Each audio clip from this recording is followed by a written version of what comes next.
شروع اللہ کا نام لے کر جو بڑا مہربان نہایت رحم والا ہے۔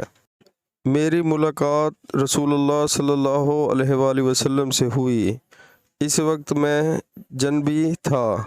آپ صلی اللہ علیہ وآلہ وسلم نے میرا ہاتھ پکڑ لیا اور میں آپ صلی اللہ علیہ وآلہ وسلم کے ساتھ چلنے لگا۔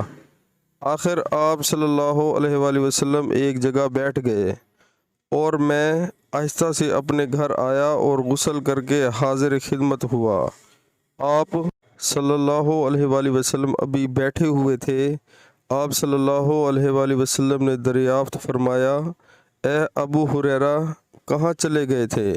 میں نے واقعہ بیان کیا تو آپ صلی اللہ علیہ وآلہ وسلم نے فرمایا، سبحان اللہ، مومن تو نجس نہیں ہوتا۔ تشریح: صحیح البخاری اس تفصیل میں کہ جنبی گھر سے باہر نکل سکتا اور بازار وغیرہ جا سکتا ہے۔ کتاب غسل کا بیان، حدیث نمبر 285۔